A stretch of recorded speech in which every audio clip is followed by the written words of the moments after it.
तो hey guys, कैसे हैं आप सभी लोग। मैं रंजीत सिंह आप सभी का फिर से स्वागत करता हूं मेरे इस नए यूट्यूब चैनल में जिसका नाम है RS ट्यूटोरियल। तो चलिए स्टार्ट करते हैं आज का वीडियो। तो आज के लेक्चर में हम सबसे पहले देखेंगे सिस्टम ऑफ यूनिट के बारे में एंड डायमेंशनल एनालिसिस के बारे में। तो इन दोनों के स्टार्ट करने से पहले हम देखेंगे पिछले वाले लेक्चर में हमने क्या डिस्कस किया था। पिछले वाले लेक्चर में हमने डिस्कस किया था यूनिट्स के बारे में और उसके डेफिनेशंस के बारे में। देन उसके बाद हमने डिस्कस किया था फिजिकल क्वांटिटी। फिर फिजिकल क्वांटिटी में हमने देखा था कि उसके तीन टाइप है। पहला है फंडामेंटल क्वांटिटी, फिर बाद में डिराइव्ड क्वांटिटी और है सप्लीमेंट्री क्वांटिटी। अब फंडामेंटल क्वांटिटी में हमने कितने देखे, उसके 7 फंडामेंटल क्वांटिटीज देखे।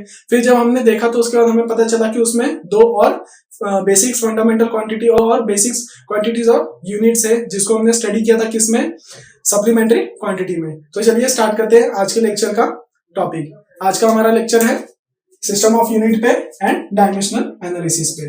तो हम देखते हैं सबसे पहले सिस्टम ऑफ यूनिट पे।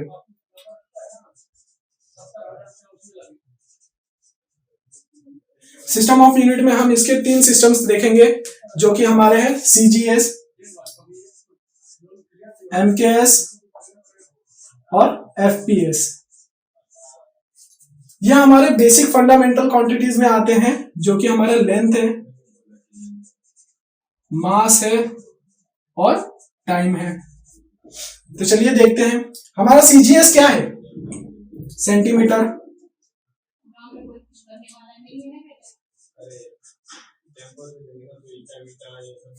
G हमारा ग्राम और S हमारा सेकंड।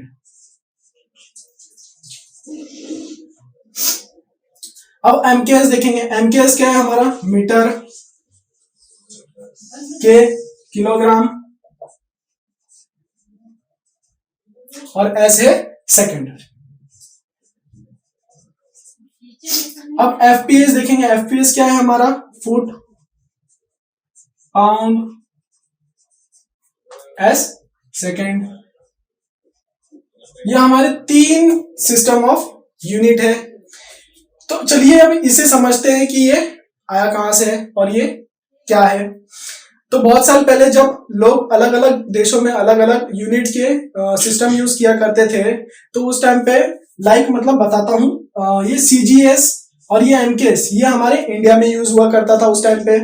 और FPS हम लोग ये ज्यादातर फॉरेन कंट्रीज में ही यूज होते थे, जैसे कि ब्रिटेन हो गया या अदर कोई फॉरेन कंट्रीज हो गए। तो ये सारे जो हमारे सिस्टम्स है, ये सिस्टम को जब देखा गया, जब देखा गया कि ये सारे के सारे सिस्टम एक ही फंडामेंटल क्वांटिटीज से मिलते हैं, बेसिक फंडामेंटल क्वांटिटीज में ही है।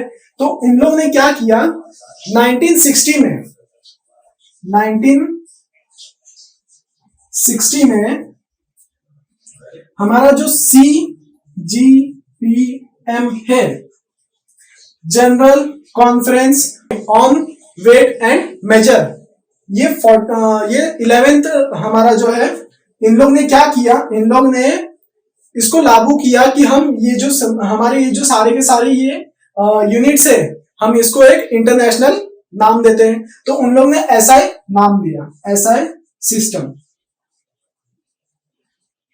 जिसको हम क्या बोलते हैं, इंटरनेशनल सिस्टम ऑफ यूनिट। तो अगर आपको ये समझा होगा तो चलते हैं आगे बढ़ते हैं नेक्स्ट टॉपिक पे। हमारा नेक्स्ट टॉपिक क्या है, डायमेंशनल एनालिसिस।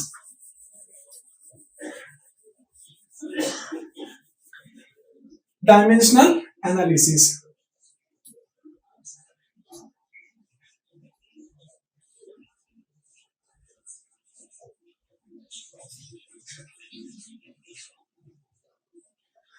अब इसमें हम स्टडी करेंगे डायमेंशन को कैसे निकालते हैं। तो चलिए देखते हैं। अब जैसे कि आप जानते हैं डिराइव क्वांटिटी का यूज करते हैं यूनिट निकालने के लिए, वैसे ही हम डायमेंशन निकालने के लिए किसका यूज करेंगे, डिराइव क्वांटिटी का। बट अगर हम देखें तो डिराइव क्वांटिटी हमारा किसके ऊपर डिपेंडेंट रहता है, हमारा वो फंडामेंटल क्वांटिटीज के ऊपर डिपेंड रहता है। तो चलिए पहले हम सबसे पहले 7 फंडामेंटल क्वांटिटीज लिख लेते हैं। पहला है हमारा लेंथ,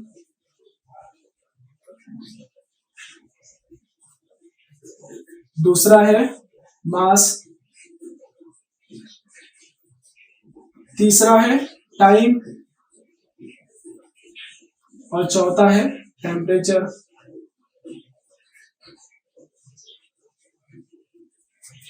पांचवा है हमारा इलेक्ट्रिक करंट,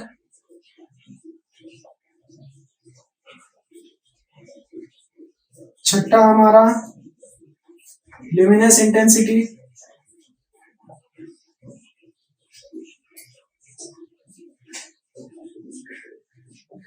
सातवां में यहां पे लिख देता हूं, सातवां हमारा है अमाउंट ऑफ सब्सटेंस। ये हमारे 7 फंडामेंटल क्वांटिटीज है। अब जैसे कि हम जानते हैं कि इन सभी फंडामेंटल क्वांटिटीज के कुछ यूनिट्स हैं। जैसे कि हमारे लेंथ में अगर हम देखें तो लेंथ में हमारे बहुत सारे यूनिट्स आ जाते हैं, जो कि मीटर है, सेंटीमीटर है, किलोमीटर है, फुट में आ जाता है, इंच में आ जाता है, मिलीमीटर में आ जाता है, वैसे बहुत सारे यूनिट्स है। तो अब सारे यूनिट्स का थोड़ी ना डायमेंशन निकालते बैठेंगे, तो हम उसको क्या करेंगे, किसी एक पर्टिकुलर सिंबल से डिनोटेड करेंगे। तो चलिए स्टार्ट कर, हम डिनोट कर देते हैं। हम लेंथ को किससे डिनोट करेंगे, एल से। मास को किससे डिनोट करेंगे, एम से। टी को किससे डिनोट करेंगे, टाइम को, टी से। अब टेम्परेचर है, टेम्परेचर को आप थर्मामीटर में देखते हैं, और उसको आप अगर उसका यूनिट देखते हैं तो उसको हम लोग केल्विन में लेते हैं, तो उसका के ले लेंगे। इलेक्ट्रिक करंट, करंट का है तो हम आई ले लेते हैं, एम्पियर भी लेते हैं, कुछ ए भी लेते हैं, कुछ आई भी लेते हैं, तो हम आई लेंगे। ल्यूमिनेस इंटेंसिटी हमारा, इसका यूनिट आता है कैंडेला, ठीक है, तो हम इसका सीडी ले लेंगे। और ये अमाउंट ऑफ सब्सटेंस है, ये हम लोग का क्या मेजर करता है, मोल्स, तो हम इसको मोल ले लेंगे। अब जैसे कि आपने देखा कि हमारे पास डायमेंशन निकालने के लिए सिंबल्स मिल गए, तो चलिए एक छोटा सा एग्जांपल ले लेते हैं। पहले मैं ले लेता हूं वेलोसिटी।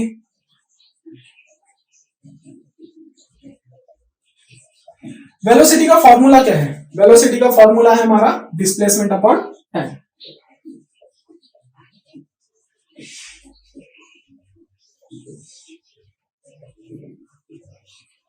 अब जैसे कि आप जानते हैं कि डिस्प्लेसमेंट मेरा किस में आता है, डिस्टेंस में आता है, तो वो मेरा लेंथ में आ जाएगा।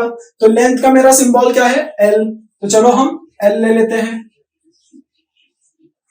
और टाइम क्या है मेरा, टाइम का तो मेरा दिया ही ऑलरेडी टी, तो मैं इसको टी ले लेता हूं। अब ये टी मेरा किस में है, इन्वर्जन में, मतलब डिवाइड में, तो ये मेरा इनवर्स में है अभी फिलहाल। अगर मैं इसको ऊपर लेके जाता हूं तो वहां पे जो मेरा 1 का वैल्यू होगा वो किस में हो जाएगा, माइनस, मतलब ये जो मेरा टी है अभी फिलहाल एक डायमेंशन में है, पर ये मेरा डिवाइड में है, तो अभी अगर मैं इसको ऊपर ला दूंगा तो ये किस में हो जाएगा, मेरा -1 में हो जाएगा। तो ये मेरा बन गया एल टी -1। अब मेरा यहाँ पे जो लेंथ का सिंबल है एल, ये भी तो मेरा एक 1 डायमेंशनल में है, तो ये भी मेरा क्या हो जाएगा, 1। अब जैसे कि मैं आपको बताऊं तो हमारा ये जो फॉर्म होता है लिखने का, इसमें हम मास का भी डालते हैं, तो हम ऐसे फॉर्म में लिखेंगे L1 M0 T -1। तो चलिए थोड़े और एग्जांपल्स लेते हैं डायमेंशन को कैसे बनाते करके समझने के लिए। तो चलो मैं ले लेता हूं एक्सेलरेशन।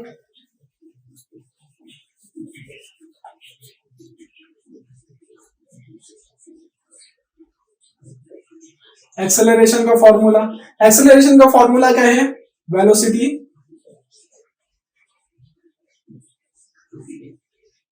Upon time. अब मेरा एक्सेलरेशन का फॉर्मूला है वेलोसिटी अपॉन टाइम, तो वेलोसिटी का तो मेरे पास मेरा डायमेंशन दिया ही है, तो मैं वो डायमेंशन को क्या करूंगा, इधर पे रख लूंगा। मेरा क्या है डायमेंशन, L1 M0 T -1, और नीचे मेरा क्या दिया है, टाइम, तो मैं उसको क्या कर दूंगा, टी से डिनोट कर दूंगा।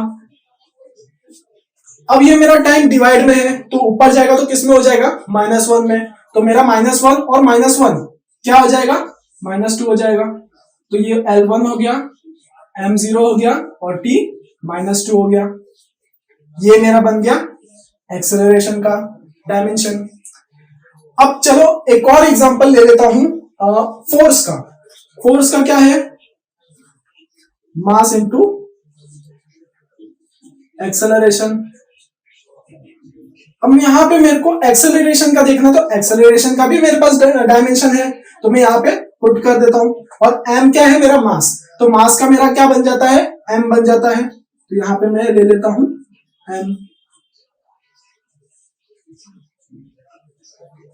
L1 m0 t -2। अब अगर आप देखेंगे तो यहाँ पे मेरा m किस में है, 1 डायमेंशन में, और यहाँ पे अंदर मेरा m किस में है, 0, मतलब यहाँ पे मेरा है ही नहीं। तो मैं इसमें अगर डाल दूंगा तो वो ऐड हो जाएगा, तो मेरा कितना हो जाएगा, 1 हो जाएगा। तो मेरा L1 हो गया, M1 हो गया और T -2 हो गया। ऐसे बहुत सारे फॉर्मूलाज के आप डायमेंशन निकाल सकते हो। तो अगर आपको समझ में आया होगा तो इसी के साथ खत्म करते हैं आज का lecture. Thank you so much guys for watching this my videos. अगर आपको आज का लेक्चर समझ में आया होगा तो प्लीज लाइक करें, सब्सक्राइब करें और बेल आइकन क्लिक कर देना, ताकि हमारे जितने भी आने वाले वीडियोस होंगे वो आपको टाइम टू टाइम मिलते रहेंगे। चलो मिलते हैं अगले लेक्चर में।